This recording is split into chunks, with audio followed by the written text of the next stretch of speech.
Alors la conférence qui était annoncée était celle du frère François Régis Delcourt. Et malheureusement, il ne peut être parmi nous. Nous pourrons prier pour lui à la grotte, au long de la procession,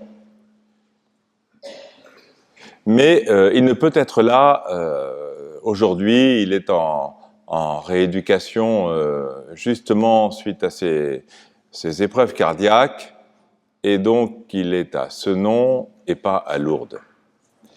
En revanche, donc j'ai accepté de le remplacer, d'être sur son créneau horaire, tout simplement, mais de manière plus réduite, parce que j'ai été aussi malade, certains d'entre vous le savent. Donc je suis le frère Hugues-François Rovarino. J'ai été jusqu'à l'an dernier le directeur général de ce pèlerinage du Rosaire, et il se trouve qu'en 2020, au retour du pèlerinage un peu particulier que nous avions vécu l'année du Covid, moi-même, alors que, a priori, tout semblait désormais derrière nous et qu'on allait avancer vers une nouvelle année 2021, enfin soulagé de toutes les difficultés que nous avions pu rencontrer, j'ai été rattrapé par le Covid, et j'ai été rattrapé par un Covid sévère, puisque j'ai eu le droit à 5 semaines d'urgence réa, avec tout ce qui va avec. J'ai eu le malheur, probablement, de m'extuber. Il a fallu me réintuber. Après les 5 semaines, il a fallu faire 10 jours de pneumologie, parce qu'en fait, j'avais de l'eau. Les poumons étaient réduits à être du scotch-brite sec, voyez. Donc ça aide pas à la respiration. Et donc l'eau avait pris la place. Donc il a fallu aussi d'abord détendre les poumons, qu'ils reprennent leur place, qu'ils reprennent leur rôle, que l'eau sorte. Donc j'ai 2 petits trous là. Et puis il a fallu aussi que, grâce à tous ces efforts de la médecine, mes poumons se libèrent de leur fibrose et de ce qu'il y a d'assez typique aussi dans cette maladie, à savoir le verre dépoli que l'on a directement dès qu'on prend la radio des poumons. On voit 2 plaques blanches, et voilà. Donc, dès qu'en effet je suis arrivé à l'hôpital, ils ont dû voir ça. Je n'étais déjà plus conscient. Et donc, eux, ils ont vu l'urgence qu'il y avait à me traiter de manière grave. Moyennant quoi, après, il s'en suivra une longue convalescence. Cette convalescence sera sur de multiples créneaux, que ce soit d'abord réapprendre à marcher, parce qu'il n'y a plus aucun muscle au bout de 5 semaines, évidemment. Donc il faut réapprendre à se tenir assis, puis se tenir debout, puis arriver à faire quelques pas, puis arriver à faire un peu plus que quelques pas, puis arriver à respirer un peu en même temps qu'on fait quelques pas, à ne pas être trop essoufflé, etc. Et puis réapprendre à parler, parce que tous les muscles étant partis, il en va de même de votre langue, du palais, enfin de tout, quoi. Et puis, dans le même genre de festivité, il fallait réapprendre à respirer, refaire le diaphragme, enfin bref, kiné-respi, 40 séances. Et puis aussi un peu d'orthoptie, ce que je termine là, pour réapprendre à faire se converger les 2 yeux bien comme il faut, et arriver à marcher bien droit et à ne pas tomber au bout d'un moment. Bref, c'est quand même, alors sans que ce soit évidemment une opération cardiaque aussi grave que celle du frère François Régis, cependant, voilà, je peux témoigner de la confiance en Dieu, de la remise de soi, De la confiance qui doit aussi être autour de tout ce qui concerne la médecine, parce que si j'avais pas été pris en charge techniquement au-delà du possible, on le verra plus tard, au-delà du possible, et si je n'avais pas eu aussi, et c'est pour ça que je suis heureux de pouvoir témoigner ici, parce que je sais que des milliers, en fait, de gens ont prié pour moi, et ont prié aussi pour d'autres, mais notamment autour du pèlerinage du Rosaire, autour des équipes du Rosaire, la famille du Rosaire que je sers depuis de 35 ans ou quelque chose comme ça. Et donc, au fond, c'est vrai qu'on a beaucoup prié pour moi, à la grotte, on l'a annoncé à KTO, etc. Enfin bref. Et donc, je suis debout devant vous, et avec une immense gratitude. Donc, gratitude pour vous, pour la médecine, pour ma famille de sang et d'esprit, et aussi pour la dame sous le regard de laquelle je peux me tenir avec vous. Si je dis tout cela, c'est cependant avec la conscience d'avoir fait une remontée. Je suis bénéficiaire d'une remontée de limites. Alors, je n'ai pas fait de l'expérience du frère François Régis, jusqu'aux limites d'un tunnel où on voit la lumière. J'ai plutôt fait l'expérience d'une immense confiance et au fond d'une confiance dont je veux témoigner et que vous devez avoir. Je pense qu'il faut avoir une immense confiance qui nous met dans une disposition spirituelle et même finalement, certainement, qui rejaillit sur tout l'organisme pour aborder des situations critiques, graves, limites. Donc une attitude profondément de confiance. Mon Dieu, je n'ai pas le cœur fier, ni le regard hautain, je ne regarde ni grands projets, ni etc. Mais je tiens mon âme égale et silencieuse. Mon âme est en moi comme un enfant, comme un petit enfant près de sa mère.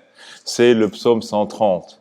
Si le psaume 130 devient celui de votre rythme, celui de votre âme, eh bien, bénis sommes-nous et soyez-vous. Parce que précisément, c'est l'attitude fondamentale dans laquelle nous pouvons grandir et accueillir la grâce de Dieu, et dans laquelle aussi nous pouvons répondre à cette grâce et grandir. Malgré toutes les épreuves qu'il y a à traverser, malgré les énervements qui ne manquent pas d'abonder, parce que ça ne va jamais assez vite, parce qu'on craint que ça ne reparte pas comme avant, et le comme avant est un véritable piège au fond. Et je m'arrêterai un temps sur ce comme avant, parce que on remonte d'une situation éprouvante. Éventuellement, souvent, on arrive à bien remonter. En tout cas, moi, je suis ressorti de là de manière un peu exceptionnelle, je reconnais. Rien ne laisserait penser que j'étais mourant il y a 4 ans, que j'ai vécu 5 semaines de cette réa urgence, qu'on ne savait plus ce qu'on allait faire de moi, et que même en juillet, alors que j'ai commencé en novembre, mais début juillet, je ne savais toujours pas ce que j'allais pouvoir faire. J'avais la tête comme un compteur à gaz, comme on dit. Dès que je me concentrais, j'avais mal. Donc la remontée, c'est long. C'est long. Et même maintenant, je peux dire qu'on ne remonte pas comme avant. Parce qu'il aura fallu des dizaines d'années, en réalité, pour que l'on devienne quelqu'un, une personne, un tout. Et ce tout est comme cisaillé à un moment donné. Si tout va bien, on reprend sur soi, sur un certain acquis, avec un peu d'expérience, etc. Mais on n'est jamais comme on était avant. Y compris, on peut avoir des petits problèmes de mémoire, Pour certains, ils auront des problèmes physiques parce que il y a des crampes qui s'installent sans qu'on sache pourquoi. Enfin, il y a je ne sais combien de séquelles plus ou moins discrètes, mais même quand tout va bien, on n'est pas exactement comme avant.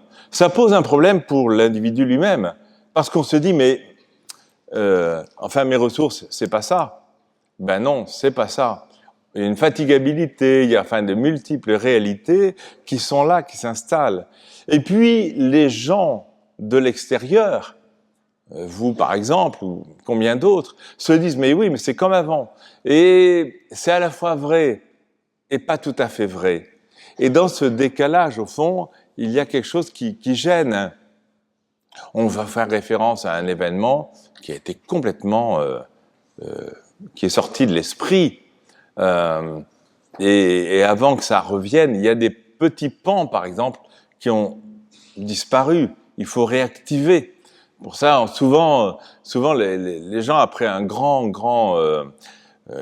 coma, etc., vont essayer de se rappeler des éléments pour voir un peu ce qu'il y a de vrai dans tout ce qu'ils ont rêvé, ce qu'il y a de vrai dans ce qui est une référence commune dans le milieu où ils vivent, mais qui leur apparaît pas si certaine. Il faut refonder tout, enfin l'univers dans lequel on se déplaçait et tout ce qui faisait le quotidien des jours. Donc tout ça, il faut le retisser.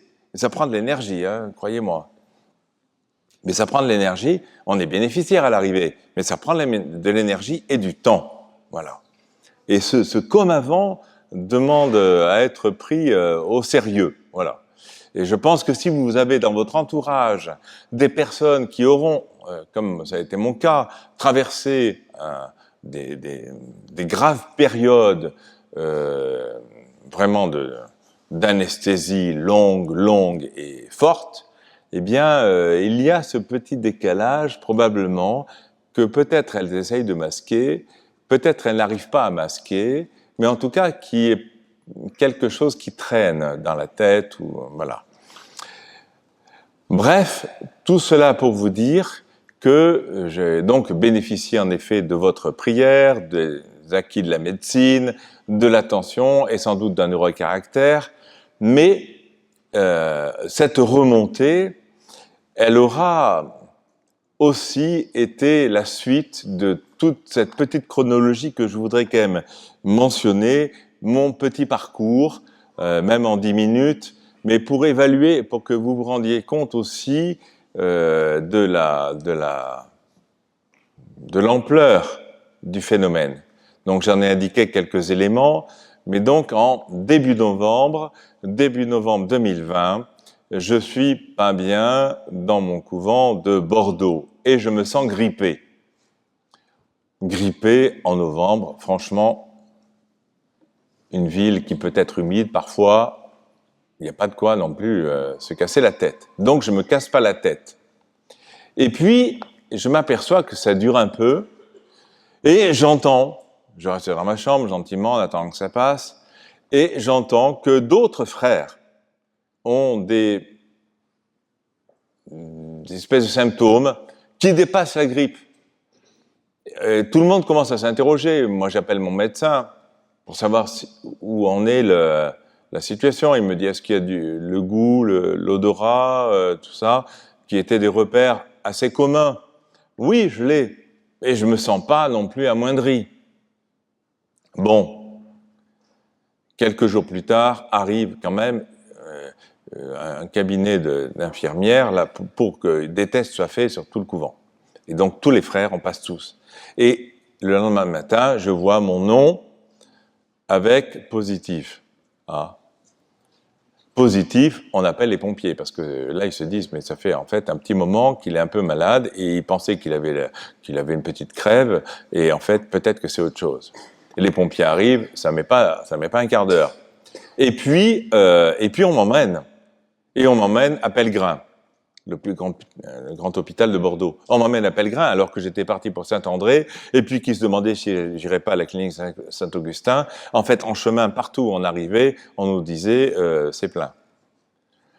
Et donc tout d'un coup, on dit il y a une place qui est possible ou aménageable à Pellegrin.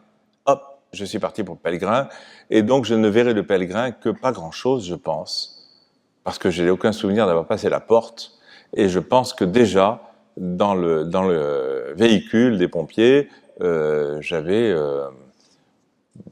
été préparé, ou je ne sais, en tout cas, j'étais déjà un peu dans le cirage. Et on m'emmène dans cette chambre, et puis je vais y rester 5 semaines. Moi, j'ai eu l'impression, on m'a bombardé de ce produit important, majeur, de psychotrope violent qui s'appelle la kétamine. Et la kétamine, c'est bien, ça vous fait partir en voyage. Donc j'ai voyagé, j'ai énormément voyagé. Je n'avais jamais autant voyagé en si peu de temps. Et l'avantage, c'est que les déplacements sont quasi instantanés. Donc ça vous permet d'accumuler des miles, mais ça vous permet d'accumuler des souvenirs de voyage. Donc moi j'avais commencé probablement par Memphis, Tennessee. Je connaissais pas, donc ça tombait bien. Et donc tombé justement, parce que je tombais du ciel et je suis tombé au milieu d'arbres dans la banlieue d'un centre commercial, de ce que je pense être Memphis, Tennessee, j'en sais rien du tout. Et puis là, j'avais dans un pub avec un jukebox à l'ancienne des années 50, des gros fauteuils rouges, un peu tout ça. Et là, je me bats avec mon fauteuil parce que je veux de temps à autre me lever. Et je sens que si je vais pas assez vite, en fait, ma peau restera collée au dossier. Alors je vais essayer de multiples fois de me lever, et puis à un moment, j'ai réussi à échapper au contrôle de mon fauteuil, et donc je vais dans la galerie marchande, et dans la galerie marchande, je me retrouve devant des gardiens qui sont là, qui me mettent en joue, donc je dis qu'on doit pouvoir discuter quand même, enfin, on n'est pas obligé de tirer tout de suite, et puis il me ramène à mon fauteuil, bon. Et pour que je puisse me défendre, il me donne un avocat démocrate, un avocat républicain, enfin une avocate de chaque, qui était en stage. Et puis il y a un franciscain qui était observateur à l'ONU et qui vient aussi comme pour essayer d'arranger les affaires. Donc un truc hallucinant. Enfin de toute façon au point où on en était, enfin bon, on n'était pas à ça près. Et puis ça va être des événements originaux comme ça, mais j'en ai à la pelle. Ce qui est assez intéressant, parce qu'au bout d'un moment, même quand j'ai repris une vie un peu normale, c'est-à-dire quand on a débranché l'espèce de tuyau que j'ai toujours dans la bouche, là, j'ai expliqué aux frères qui ont commencé à venir me voir ce qu'il en était de la réalité de mon quotidien. Et les questions qui devraient se poser sur la... Par exemple, pourquoi est-ce qu'il n'y aurait pas... Pourquoi, par exemple, on avait des hélicoptères qui passaient toutes les semaines, des hélicoptères qui faisaient, entre guillemets, un lâcher d'infirmiers, d'infirmières, médecins, toutes les semaines. Et ils arrivaient avec un ballot, vous savez, les sacs de GI, enfin je sais pas quoi, et hop, on sautait des hélicoptères et ils arrivaient dans ma chambre et voilà, ils s'occupaient de tout. Et puis les anciens, ceux de la semaine d'avant, repartaient avec l'équivalent de ces sacs. Bon, les frères n'ont pas trop compris ce qui se passait. Ils les voyaient pas, hein, c'était leur problème. Et puis moi je dis aussi, mais vous savez, c'est quand même bizarre, il y a un tram. Le tram arrive à Pellegrin, il y a l'arrêt Pellegrin. Bon, il y a un tram qui arrive là. Pourquoi il y a des bus aussi ? Les bus font du bruit. À l'hôpital, on ne fait pas de bruit. Normalement, il y a marqué H, hôpital. Enfin, on évite de faire du bruit dans ces coins-là parce qu'il y a des malades. Et je dis, pourquoi ? Alors, le frère me dit, mais non, mais c'est pas possible. Non, ça n'existe pas, ça. Et je lui dis, mais si, t'as qu'à regarder par la fenêtre, tu verras bien. Et il me dit, mais il n'y a pas de fenêtre. Ah. Je dis oui, mais de toute façon, on est au rez-de-chaussée, il n'y a pas. Mais non, c'est au 3e. Et je lui dis mais enfin c'est absurde qu'il y ait d'autant plus qu'on soit au 3e et que le bus arrive. Enfin c'est pas normal. Là, ils se sont dit, quand le frère est rentré au couvent, il a dit c'est fini, on l'a perdu. C'est fini, on l'a perdu. Il y a un autre moment aussi où je lui explique au même frère, parce qu'il en a pris 6 trucs impossibles. Je lui ai dit quand même, je me réjouis parce que j'ai vu des infirmières, des sœurs franciscaines et dominicaines, qui sont en formation pour être infirmières. Et je trouve que c'est une très bonne idée. Et on n'a pas de lien avec des dominicaines alors qu'on est dominicains et qu'on est dans la même ville. Ces dominicaines, elles sont dans une maison qui est, enfin, une sorte de petit immeuble, il y a une centaine d'étudiantes là, et c'est à côté de l'hôpital. Pourquoi est-ce qu'on n'a pas de lien avec elles? Alors moi, je leur ai dit, dès que j'irai mieux, j'irai leur dire la messe toutes les semaines, comme ça. Il m'a dit ah bon, bien. Et des prouesses ou des originalités de ce genre, j'en avais à l'appel. Parce que ça faisait 5 semaines que j'avais accumulé des choses et il fallait qu'elles sortent. Et ça, c'est ce qui est tout à fait intéressant dans cette anecdote, en dehors de l'anecdote, c'est que les années passant, ça fait quand même bientôt 4 ans que j'ai vécu tous ces épisodes, ils sont comme présents. Ils sont comme présents. Je peux solliciter comme je veux tous ces épisodes. Ils sont à côté de moi. En fait, ils ne sont pas dans ma poche, mais ils sont dans l'arrière de la tête. Je ne sais pas où ils logent, mais j'en ai un paquet. J'ai envoyé, je disais une fois, quand j'étais malade, un peu conscient quand même, et qu'on m'avait enfin passé mon téléphone portable, j'ai envoyé des SMS. Mais évidemment, comme il y a une écriture automatique, les phrases ne sont pas forcément très bien construites et le vocabulaire est aléatoire. Ça n'aide pas à comprendre le message. Voilà. Mais j'ai envoyé des messages pour dire aujourd'hui, le temps est mauvais, donc tous les avions qui devaient passer sur l'Espagne sont détournés sur l'autoroute qui passe entre Montpellier et Marseille. Donc j'ai envoyé au frère Olivier de Saint-Martin, j'ai envoyé un message en tapant et en disant « Regarde si c'est vrai cette histoire », parce que j'avais des doutes. Là, j'allais mieux, en fait. Et j'avais des doutes, et je me disais « Mais enfin, on est à Lunel, et je ne pourrais pas dormir à Lunel, parce que sur l'aire d'autoroute, en fait, ils ont requis tous les hôtels Ibis et je ne sais quoi pour ces avions qui sont détournés de l'Espagne. » Ça, c'est un vrai problème. Comment se fait-il que je me souvienne de toutes ces anecdotes? Bon, je n'ai pas une très grande mémoire, et j'ai pas, en tout cas pas une mémoire exceptionnelle, et en plus de ça, je ne retiens jamais mes rêves. Je ne sais pas de quoi j'ai rêvé.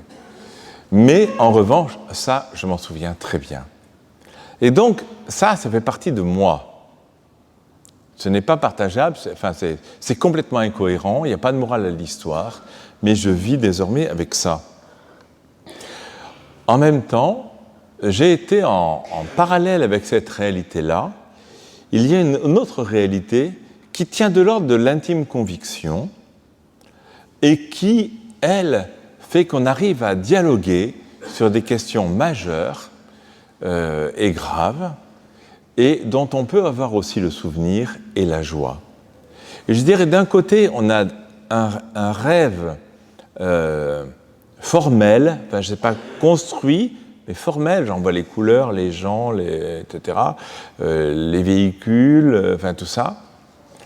Et de l'autre côté, j'ai des moments d'intime conviction, et je crois que ça rappelle un peu ce qu'aurait dit le frère François Régis, au sens où il y a une réalité profonde et indubitable que l'on expérimente, j'allais dire grâce, mais il y a un peu de ça, grâce à ce je ne sais quoi qui a fait que vous êtes allé au bout au bout du bout, en fait. Exemple, je prendrai 2 ou 3. L'un d'eux, c'est d'avoir comme revécu, puisque je savais que j'allais mourir, a priori.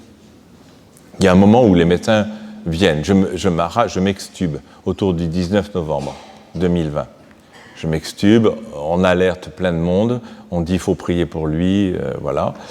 En fait, la cause est désespérée.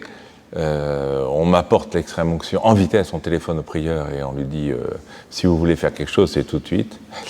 Et ça sera une formule brève, parce que là, on ne sait pas où on va le rattraper, en fait. On ne sait pas du tout. Et on ne sait pas si on le rattrapera. Donc voilà. Moi, je me souviens très bien que cette période-là a été l'objet d'une discussion de l'ordre de l'intime conviction avec le personnel. Il y a un médecin responsable de service qui vient vous dire où vous en êtes et comment ça va se passer. Vous êtes extubé. Monsieur Rovarino, ce n'est pas bien. Mais, en revanche, on va essayer de vous réintuber.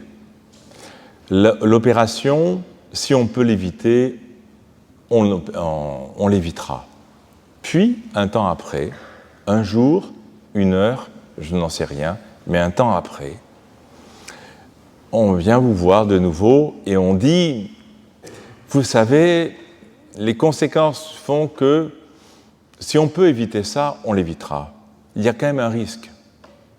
Mais on voudrait pouvoir aussi permettre que vous respiriez. Vous avez du mal à vous assumer, vous avez du mal à respirer. Très bien. Troisième intervention, je crois qu'il va falloir que finalement, on vous intube à nouveau. On ne l'a pas dit au tout départ. Ils ne l'ont pas dit massivement d'un coup. Ils sont allés par paliers pour me le dire.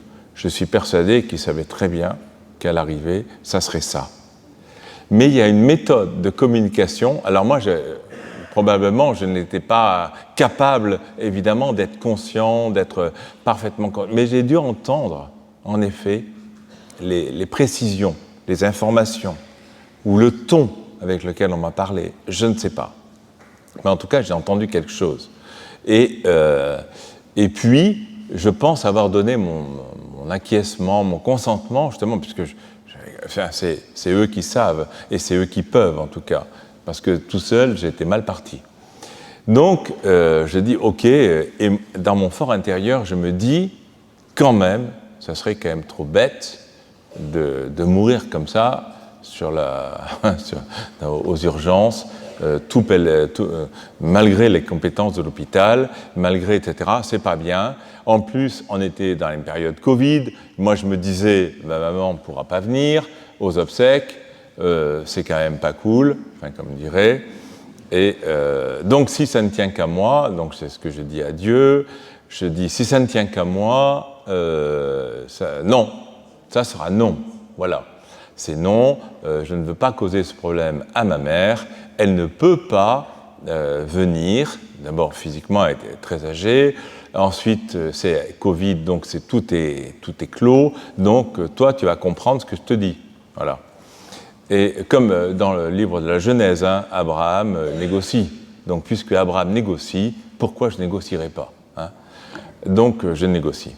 Grâce à Dieu, au moins, j'ai été entendu. Et puis, il y a un autre problème qui tourne à ça, qui rejoint aussi tout ça, c'est l'espèce de sérénité ou de joie qu'il y a à pouvoir dire,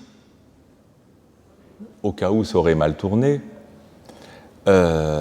pouvoir me dire, mais ma vie est déjà donnée. J'ai déjà donné ma vie. Concrètement, ce n'est pas encore complètement effectué, mais en fait, j'ai fait profession religieuse. Et dans les grands engagements, que ce soit cela, que ce soit le mariage, on se donne. Est-ce que oui ou non, ça veut dire quelque chose? Si ça veut dire quelque chose, eh bien en fait, on est donné. Moi, je me dis, je me donne à Dieu. est-ce que je me donne à Dieu ou est-ce que je donne je ne sais quoi dans l'optique de faire quelque chose du mieux que je peux à Dieu? Non, je me donne. En tout cas, mon cœur était là. Et quand je me suis donné, au fond, j'avais 24 ans, j'avais 25 ans pour profession. On est content de se donner. Tout va bien. C'est normal de se donner, il y a un âge pour ça. Pouvoir se le dire quelques dizaines d'années plus tard et être prêt, enfin, j'avais le sentiment en tout cas, pouvoir dire, mais en fait, je ne fais que continuer ce que j'ai déjà fait. Je me suis donné à Dieu. Peut-être que ça prendra une allure différente, mais c'est tout. En fait, c'est déjà fait. C'est un peu ce que dirait, parce que la phrase, elle n'est pas de moi, mais elle est d'une religieuse lors des, vous savez, les massacres qu'il y a eu en Algérie, où est mort le frère Pierre Claverie, qui avait été un des prédicateurs du pèlerinage. Et une religieuse avait été appelée par l'archevêque d'Alger, avant le frère Jean-Paul Vesco, et on leur avait transmis tout ce qu'avait demandé la France. Il va peut-être falloir rentrer au pays parce que la situation devient alarmante. Et la sœur avait dit « Non, on restera là ». Et quand il lui a dit « Mais enfin, vous risquez pour votre vie », et la sœur a répondu « Mais nos vies sont déjà données ». Et en fait, elle avait raison. Évidemment, nos vies sont déjà données. Et moi, c'est ça que je me suis dit, mais ma vie, elle est déjà donnée. Donc on va passer aux actes de façon la plus sérieuse qui soit, peut-être, mais ma vie est déjà donnée. Je dois dire que ça a été un réconfort pour le coup. Je crois que c'est un vrai réconfort. C'est l'occasion de grands événements comme ça, des moments aussi graves que cela, sont des moments où l'on peut renouer avec soi-même. C'est assez mystérieux parce que, concrètement, j'étais comme une planche. Hein. J'avais plus de muscles, j'avais plus rien. On n'a pas d'esprit non plus. On se fatigue dès qu'on pense. Et cependant, c'est pour ça que je parle d'une sorte d'intime conviction, parce que c'est plutôt à la fois les tripes, le cœur, je ne sais pas moi. Mais en tout cas, j'en ai eu l'intime conviction. Parce que quand le frère Lionel Gentric est venu me voir à Bordeaux, alors qu'il est arrivé de Strasbourg, il est venu me voir pour voir dans quelle situation, enfin, il fallait prévoir pour le pèlerinage d'après quand même, enfin, qu'est-ce qu'on allait faire. Et donc il vient, quand on m'extube autour de la fête de l'Immaculée Conception, il débarque à Bordeaux le 9 ou le 10 décembre, et on commence à discuter. Et je lui dis, écoute, ce qui est quand même incroyable, ce qui est quand même rassurant et réconfortant, c'est pouvoir se dire profondément, ma vie est déjà donnée. Et j'ai la même attitude intérieure que celle que j'avais au départ. Bien sûr, j'aurais fait multiples choses, j'aurais parfois été pas bon, mais la trajectoire, le fond du fond, en fait, je retrouve c'est essentiel. Et je crois que ça c'est un vrai trésor, un vrai repère aussi, mais un vrai trésor. Il faut y penser. Enfin, ce qui est assez étonnant, et ça, c'est un peu une difficulté avec laquelle on a à vivre après, donc dans un climat de confiance, dans une question de joie, pourquoi est-ce que certains sont exaucés et pas d'autres? Ça, c'est aussi un mystère. Parce que si moi, je m'en suis bien sorti finalement, et si moi, j'ai pu reprendre 1 an après ma place, ce qui est quand même assez exceptionnel dans mon cas, si j'ai pu aider, je savais aussi que même si je tombais en route, en fait, quelqu'un allait m'aider, vous tous, tout simplement, tout le monde, personne n'allait me tirer dessus, tout le monde allait m'aider. Donc, c'était un peu sans risque, si je puis dire.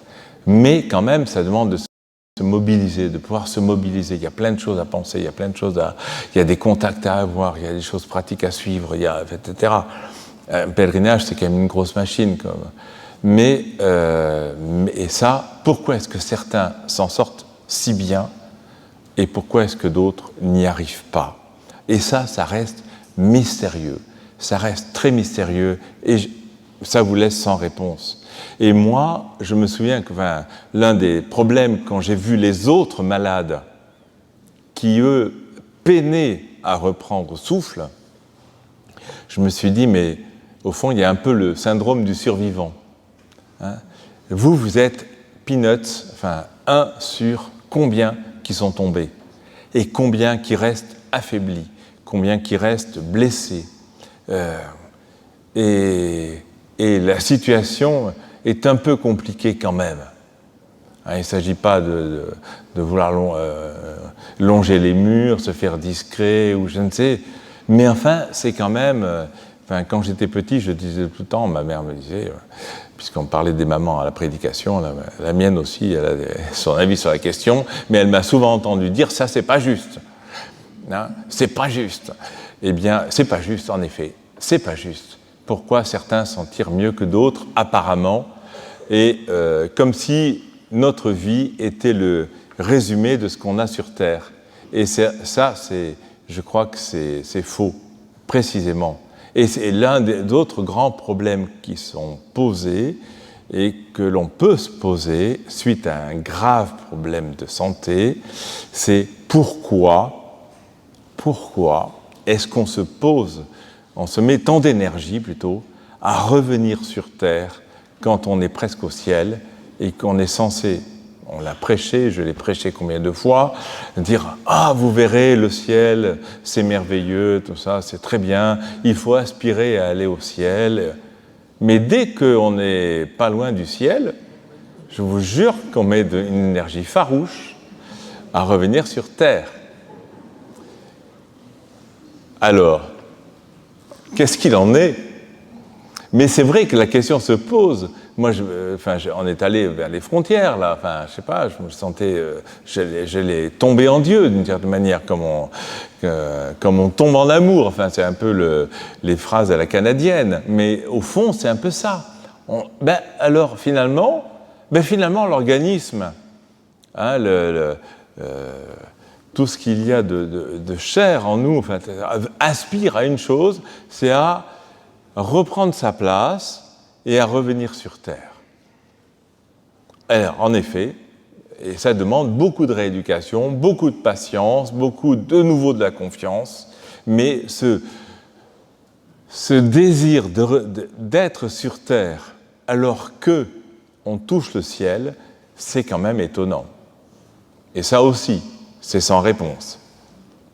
Je ne vois pas pourquoi et comment, mais bon, il y aura d'autres moments où ça finira bien par se faire. Hein. Mais voilà, ça c'est sûr. Mais c'est aussi sûr que 2 font 4. Mais voilà. En tout cas, ça reste. Il y a quand même des mystères, puisqu'on va jusqu'aux limites. Voilà. Et puis, l'autre limite, c'est l'autre idée, c'est que c'est conjoint à un grand désir, parce que vous connaissez la formule de sainte Thérèse de Lisieux, « Je passerai mon ciel à faire du bien sur la terre ». Or, dans certains moments, et ça, j'en ai pareil, c'est exactement comme cette attitude spirituelle que je retrouvais de ma jeunesse, et il y a eu un moment, ça j'en suis, mais c'est une évidence à mes yeux, où je me suis dit, j'ai disposition de cœur de saint Dominique Mourant. Saint Dominique Mourant a à peu près la même phrase ou la même attitude que sainte Thérèse de l'Enfant Jésus, de la Sainte Face, et il dit à tous ceux qui l'entourent, ses frères et les novices qui l'entourent à Bologne le 6 août 2021, quand il meurt, 2021, à chaque jour, tous les 3 jours, j'aurais fait le faute. 1221, et il leur dit « Ne me pleurez pas, je vous serai plus utile mort que vivant ». Oui, et j'ai eu exactement le même sentiment. Je pense qu'on se sent limité dans le monde terrestre. Combien de fois on aimerait faire ceci et cela, on aimerait bien aider un tel, on aimerait bien soulager aussi un tel, on aimerait bien pouvoir passer du temps pour réconforter ou écouter celui-ci, etc. Et on ne peut pas. Parce que quand on est à un endroit, normalement, à part quand on est dans les rêves et la kétamine, on est dans un seul endroit. Or, c'est vrai que moi je me suis dit, si je suis au paradis, je pourrais enfin aider, guider, aider, conseiller, soulager, je ne sais pas moi, consoler plusieurs personnes, des dizaines de personnes à la fois. Donc plus de limites. Alors allez savoir si c'est un vrai désir religieux ou si c'est un effet bienheureux de la kétamine, parce que la kétamine aussi abolit les limites. Ça c'est un autre problème. Mais je ne pense pas, parce que c'est vrai que c'est quand même c'est des saints qui, au moment de la fin de leur vie, manifestent bien ce désir de faire au maximum du bien autour d'eux. Et je crois que dans certains moments, et là j'en aurais vécu un, il nous est donné, il nous est offert d'avoir les sentiments qui sont dans le Christ Jésus, comme on le disait à la première lecture ce matin, de la lettre aux Philippiens, avoir les sentiments qui sont dans le Christ Jésus. Et ces sentiments-là, ce n'est pas étonnant qu'on les ait, puisque par grâce, nous sommes chrétiens, nous appartenons au corps du Christ, et il est bon que de temps à autre, quand même, on ait les sentiments du Christ. Et donc, c'est vrai que ce n'est pas contradictoire à être un peu sans limite. Mais en tout cas, moi, je pense que tous ces sentiments, ces attitudes, sont de l'ordre de l'intime conviction, et ça, c'est l'épreuve qui permet de les ressentir. Dans le quotidien, on est préoccupé de 50 000 choses. On court, et d'ailleurs j'ai repris la course, il faut aller là, il faut faire ci, il faut faire ça. J'ai repris ce rythme, mais avec un peu de modération quand même. Et puis, je pense que ça ne touche pas au fond des choses. Le vrai fond des choses, c'est un peu quand on a le contact avec une épreuve maximale. Alors dans mon cas, en plus, les genres d'épreuves, elles tombent dessus, on ne les a pas trop cherchées. Hein. Mais si on y arrive, ce n'est pas non plus si simple. Si on y arrive à les vivre avec confiance, alors là, oui, on a sa place, quel que soit son état. Parce que la confiance, elle est pour tout le monde, en fait. Tout le monde peut vivre la confiance. Tout le monde, il faut renouer avec ça, il faut se débrouiller pour avoir de la confiance. Il faut cultiver la confiance quand on l'a. Il faut la demander aussi. Mais s'il y a une chose essentielle dans la vie des hommes, c'est la paix du cœur. Et ça, il faut la demander tout simplement, ou il faut la cultiver quand on l'a, ou il faut prendre du temps avec Dieu pour que ça grandisse. Mais c'est ça qui est nécessaire. Ça, c'est vraiment nécessaire. Parce qu'il en sortira de la joie, il en sortira un vrai, quelque chose de juste de soi, et tout ça. Et ça, je pense que c'est l'épreuve qui permet de mettre des accents sur des priorités, les vraies priorités, celles qui portent de la vie en elles, celles qui vont engendrer de la vie, celles qui vont engendrer la vôtre aussi, et vous permettre de regarder l'avenir. Et ça, je pense que la paix, la confiance, c'est une attitude fondamentale. Et c'est pourquoi je pense aussi, parce qu'on m'a dit, mais est-ce que durant cette maladie-là, tu as eu le temps de pouvoir dire à l'hôpital, là, des chapelets et des chapelets? Je dis à l'hôpital.